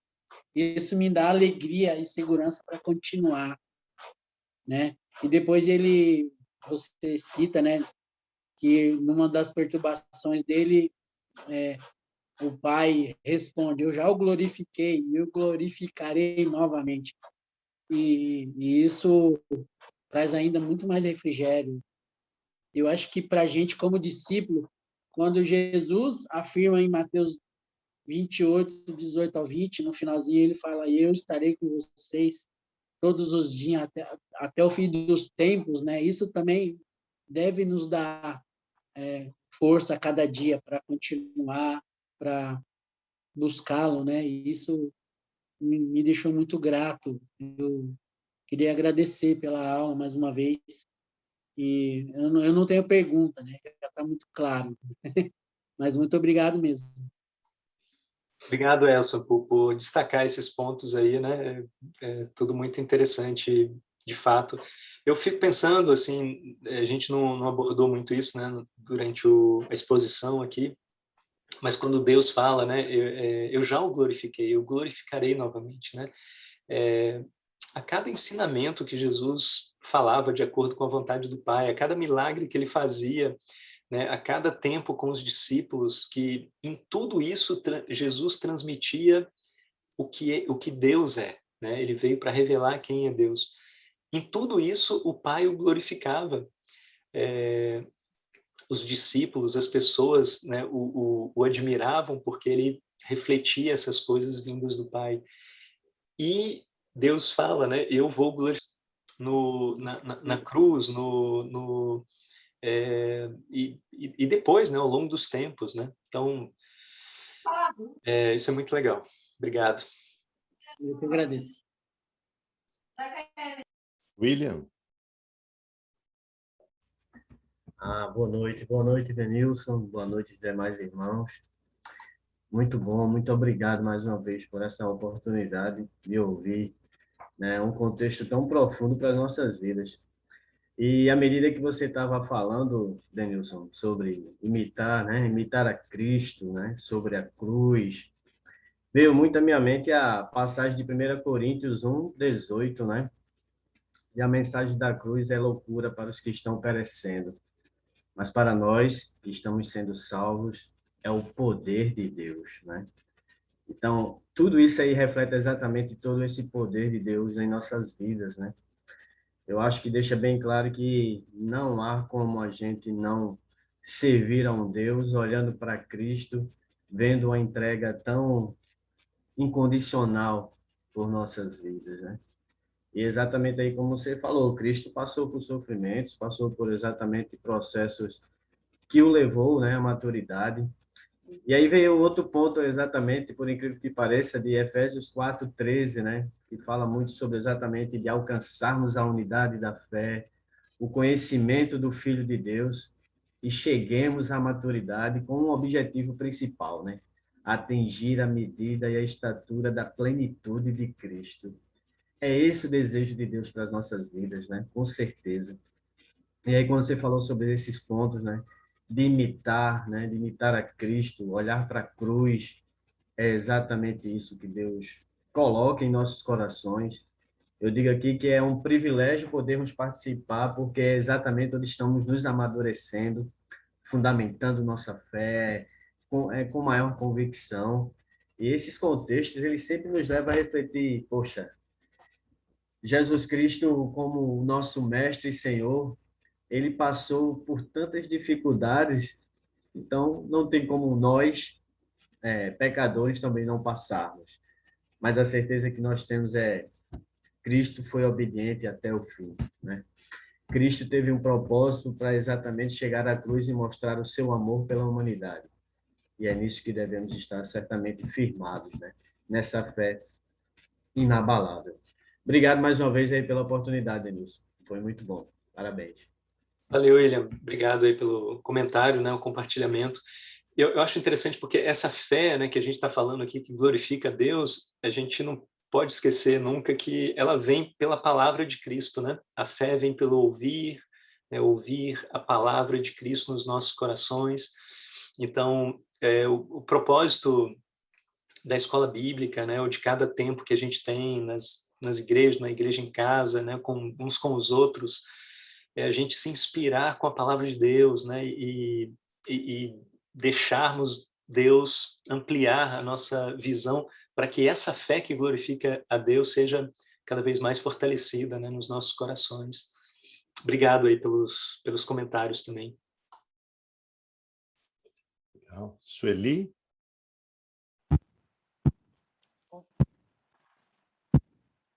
Desculpa, boa noite a todos e todas, novamente. Obrigada, Denilson, pela aula. Eu tenho uma pergunta, é simples.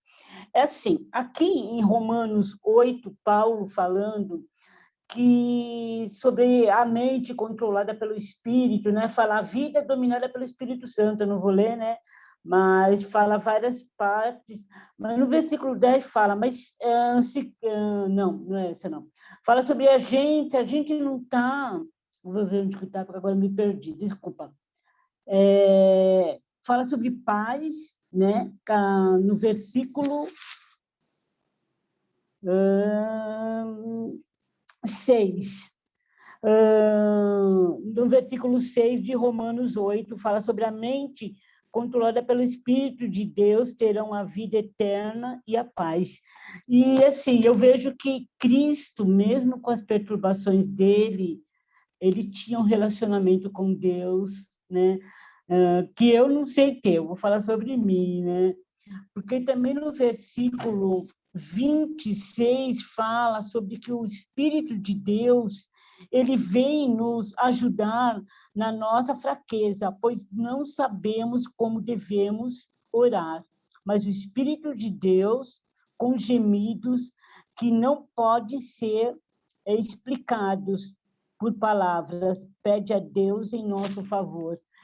E eu acho tão profundo. E a minha pergunta é, Jesus, ele disse que se ele falou para os discípulos que se ele não fosse embora, o Espírito Santo, que é o auxiliador, né, o nosso auxiliador, ele não poderia vir. Esse é o mesmo Espírito quando levou ele para o deserto, quando levou Jesus Cristo para o deserto? Isso mesmo. Pergunta. Não, eu acredito que eu tenha entendido, sim, o que você perguntou. É o mesmo Espírito, né? O mesmo Espírito que veio em forma de pomba, né? Que pousou sobre Jesus ali no batismo. É esse mesmo Espírito. O que ele fala, né? Que o Espírito não poderia vir novamente, ou não poderia vir enquanto ele não fosse, né? O que eu entendo é mais uma questão profética, né? Porque o Antigo Testamento fala exatamente disso, né? Do servo sofredor, ele aponta para o sacrifício de Cristo, e os profetas, né, de forma geral, eles falam a respeito da vinda do Espírito de Deus, né? Eles falam a respeito da nova aliança. E pelas profecias, né, Jesus tinha que morrer na cruz, ser ressuscitado, ir para junto do Pai, para que o Espírito pudesse ser derramado, né, no coração de todos. Então, não é que Jesus e o Espírito não possam atuar juntos na Terra, né, no mesmo momento, né? Não significa isso. No meu entendimento, assim, Jesus estava falando é do cumprimento das profecias, tal como elas foram estabelecidas, o cumprimento do plano de Deus, tal como ele foi estabelecido, que era exatamente essa sequência de eventos, né, que ele precisaria passar pela cruz, ser ressuscitado, para que o Espírito fosse então derramado, como a gente vê acontecendo no Pentecostes. Mas é o mesmo Espírito, é o Deus Espírito Santo, né, agindo, era o Espírito que habitava em Cristo, né, que conduzia Cristo em tudo que ele fazia. É o mesmo Espírito que habita em mim, né, que habita em você, como filhos de Deus, como discípulos de Cristo.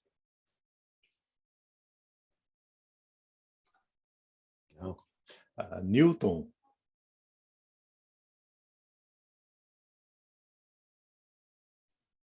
Olá, boa noite, é Nilda. Boa noite, irmãos. Muito obrigado, Denilson, pela aula. Muito bom mesmo, muito profunda. Eu fiquei pensando aqui por alguns momentos, falei, Deus, se eu conseguisse compreender um pouquinho profundamente do que as Escrituras revelam, certamente eu ia desfrutar de uma paz muito maior. E esse assunto, quando você está falando sobre perturbação, eu me identifico muito. Eu acho que eu sou perturbada por natureza mesmo. E muitas fases na minha vida fui perturbada por muitas coisas. Finanças é algo que me perturba. Se tem pouco dinheiro, perturba. Se tem demais, eu fico, ai meu Deus, e agora? Quer dizer, demais não me lembro de ter tido, né? Mas geralmente faltando. Mas até a perspectiva de ter a mais. Criação de filhos me perturba, algumas áreas no casamento, muitas coisas, na verdade. Atitudes minhas com as pessoas, das pessoas para comigo, mas tem uma área que eu acho que é mais que causa uma aprofundação mais profunda, que é discernimento espiritual, discernimento sobre o que Jesus falou, né? Discernimento sobre a vontade de Cristo para a minha vida. E isso, sim, me perturba de me tirar o sono à noite, né? Já teve determinados momentos também que eu não aceitei no meu espírito, coisas estavam sendo ensinadas e me perturbou profundamente, porque eu não conseguia, e às vezes ainda não consigo discernir o porquê, eu só não consigo aceitar. Mas não é aceitar de revolta, né? Assim, no sentido, porque eu sei a verdade. Não, é exatamente porque eu não sei muitas vezes. E nesse ponto que você estava falando aí de fé, obediência, que o Isildo comentou, é um assunto que tem sido para mim muito, muito importante para a minha caminhada com Deus, de vencer essa perturbação, de todas as áreas, porque Cristo não me criou para ser assim, Cristo não criou nenhum de nós para ser assim, mas por causa do pecado, né, muitas vezes somos perturbados. E ele disse que ele levou tudo isso na cruz. A cruz dele é suficiente, né, para curar todas as feridas e todas as enfermidades. Então, de forma racional, eu sei que quando eu estou nesse momento de perturbação, assim como a escritura que você leu, é orar, é falar com o Pai sobre isso, para receber auxílio e misericórdia. E isso vem pela fé. Ok, eu vou chegar na pergunta. Aí as escrituras deixam muito claro, em algum momento você leu também, que os frutos do Espírito Santo, lá de Gálatas, né? Amor, paciência, bondade, isso é fruto do Espírito Santo. O que é da carne, ele não diz que é um fruto, ele diz que é obra. Então, obra é uma coisa, fruto do Espírito é outra completamente diferente. E não há nenhuma obra que eu possa executar que possa frutificar em mim algo do Espírito, né? Não tem como, não tem. E essa questão de fé e obra é um assunto que volta e meia me perturba em algumas áreas, né? Porque a fé que Jesus está falando, para mim, não tem nada a ver com essa obediência que eu conheço religiosa. Então, no que você está tratando sobre o se libertar de perturbações? Porque isso aqui é uma aula para nos libertar, para me libertar, realmente para viver de uma outra maneira. Tem alguma citação que Jesus fala sobre você não recebe porque você não obedece? Qual o teu ponto de vista com relação a isso, né? Dentro desse contexto da plenitude de Cristo na vida, né, que ele vive.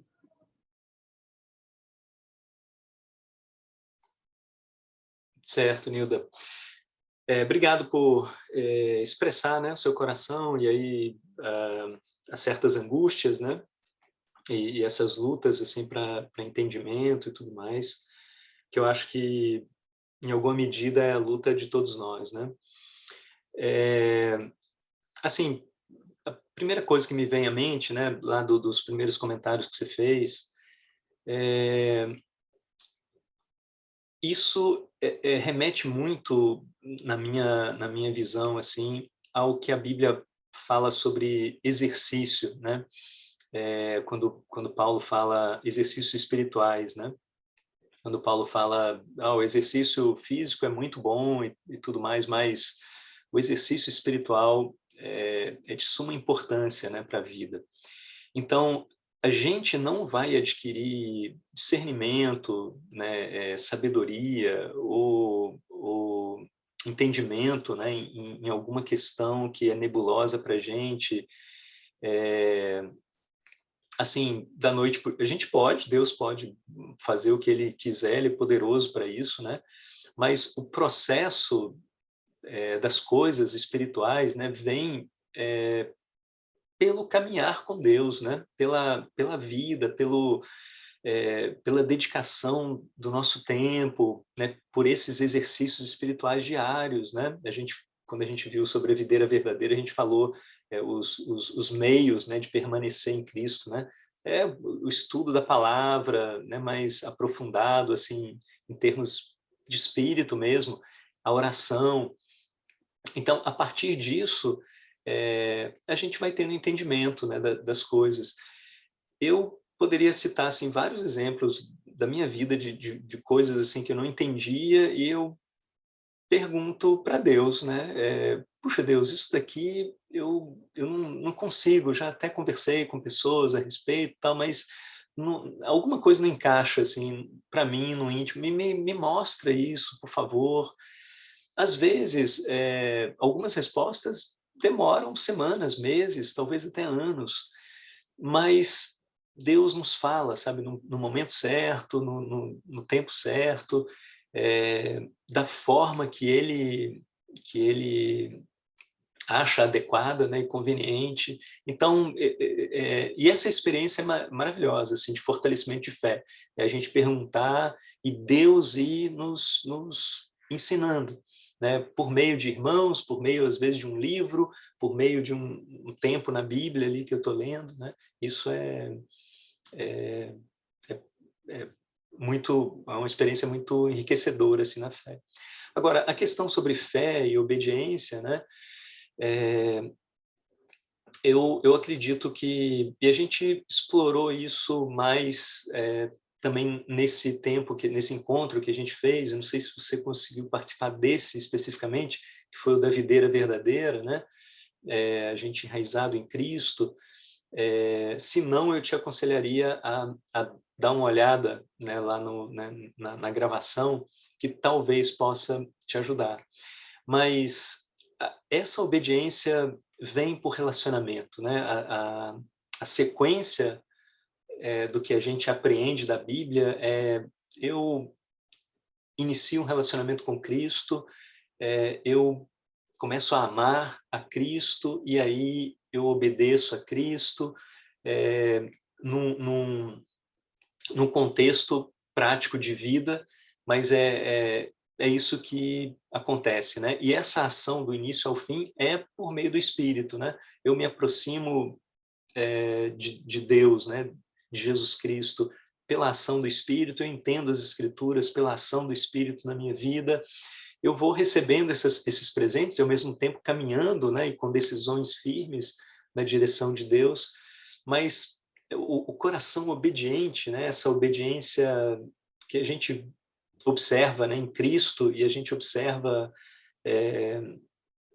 nos apóstolos, né, nas histórias de Atos e na história da igreja, e que a gente observa hoje em dia, né, na vida, né, dos nossos irmãos e irmãs, essa obediência que que não é pesada, né? É sacrificial, mas ela não é pesada, ela não é uma tortura, né? Ela vem muitas vezes de nos negarmos, ela é muitas vezes sacrificial, mas ela é cheia de alegria e de paz. Essa obediência, né, bíblica, ela vem de um relacionamento, né, com Deus, com Cristo. E, por outro lado, a gente não conquista o amor de Cristo por meio da nossa obediência. Se eu paro de obedecer a Deus hoje, né, ou de me esforçar nesse sentido, Deus vai continuar me amando do mesmo jeito. E se eu obedeço cada vez mais e mais e mais e mais a Deus, e sou cada vez mais parecido com Cristo, Deus vai continuar me amando do mesmo jeito, porque Ele já me ama de uma maneira perfeita, né? E esse é um entendimento assim importante, né, da vida cristã. Então, não sei se é exatamente essa a sua pergunta, não sei se eu consegui te ajudar, mas são alguns pensamentos aí sobre isso. Alguns pontos, sim, você tocou, mas se falando de cura, né? A cura, por exemplo, de uma perturbação, e eu sei que hoje a gente vive num mundo onde a perturbação ela é muito forte, a ponto de escravizar até muitos de nossos irmãos, né? De adoecer mesmo, né? Onde a recorrência, a medicação, às vezes é a única maneira para suportar os dias. E Cristo aqui ele traz essa perspectiva de cura absoluta, né? Dessa perturbação. Então, na minha visão, a cura para a perturbação, ela não está ligada à obediência, né? Ela está ligada a essa aceitação do poder de Cristo. Então, eu fiz essa pergunta para entender esse contexto, né? Um assunto como esse, tratado com tanta profundidade, na minha visão, ele, no mínimo, vai produzir esse efeito de cura em Cristo. Porque é muito fácil, né? Pensar, eu não fui curado, eu não sou curada porque eu não fiz isso, porque eu não fiz aquilo, ou porque eu fiz aquilo demais. Entendi, Né? entendi. Então, Não, entendi esse ponto aí que você coloca e eu concordo plenamente com isso. Eu não sou curado por causa da minha obediência. Eu sou curado por causa da graça de Deus, né, da ação do Espírito e da graça de Deus. Isso não tenho dúvida. A outra coisa é que a desobediência, né, a rebeldia do meu coração com Deus, ela naturalmente traz consequências. E eu vou enfrentar essas consequências. E a obediência, ela gera naturalmente frutos na minha vida. Né? Então, isso é um fato. Né? Por exemplo, se eu obedeço e não cometo adultério e sou fiel à minha esposa, eu tenho uma maior chance de ter um ambiente mais harmonioso na minha casa. Né? Se acontece o contrário, vai trazer perturbações, vai trazer um monte de encrenca e eu vou ter que lidar com isso. Então, a obediência ou a desobediência, ela naturalmente traz consequências para a vida. Isso é uma coisa. Né? Agora, outra coisa é a ação de Deus e a ação curativa de Deus na minha vida, seja de qualquer forma que aconteça, seja diretamente operada pelo Espírito Santo, seja Deus usando uma forma terapêutica, um medicamento ou alguma coisa nesse mundo que reflita a graça de Deus e chegue até a minha vida, tudo isso é a graça de Deus. A minha obediência não me torna merecedor, né, de qualquer ação de Deus para com a minha vida, né?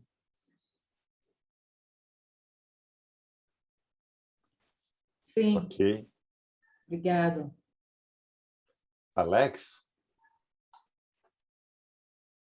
Opa, obrigado. Tinha tantas mãozinhas levantadas que eu estava na dúvida se eu ia conseguir falar. Mas, Denilson, queria te agradecer. Eu já tinha celebrado contigo aí a aula passada. Eu até pensei que não ia gostar mais de outra aula mais do que a anterior, mas na aula de hoje, além de de tudo é muito prática, né? Porque as perturbações são inevitáveis, né? E às vezes a gente não consegue até prever, né, o nível de perturbação. Então, por exemplo, essa minha vinda para Brasília era algo uma oportunidade que eu esperava já há alguns anos, né? Então, quando surgiu uma oportunidade real, eu não calculei muito. Bom, eu sei que vai ser difícil, né, mas tem que ir, então vou com fé. E aí, né, uma vez que você se atirou, tem que esperar o impacto na água, né?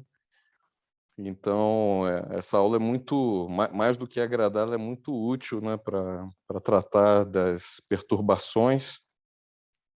E eu queria dar 2 destaques do que você falou, não tem nenhuma pergunta, mas além de agradecer, eu queria dar 2 destaques, né?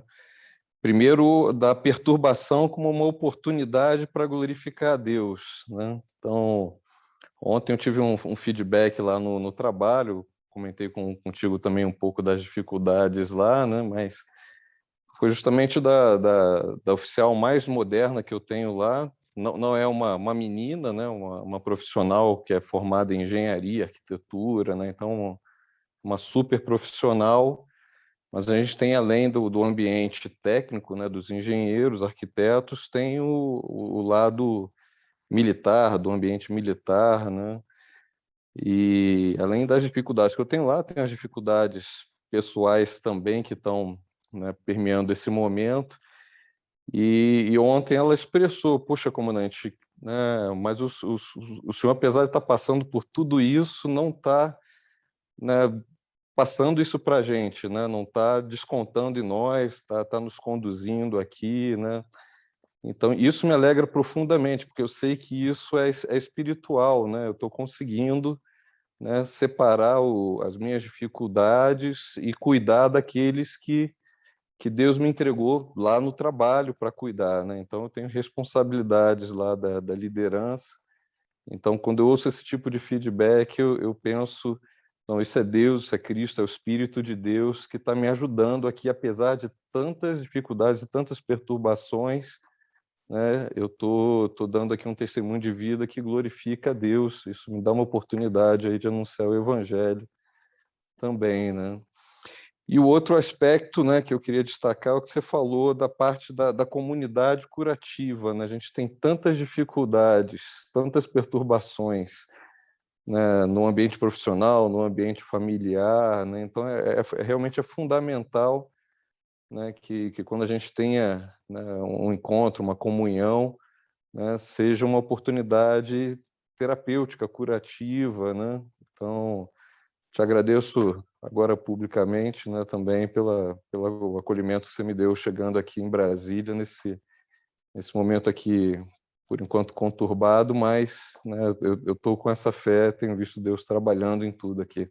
Muito obrigado pela aula, pela sua dedicação a nos brindar aí com tanta didática e tanta profundidade.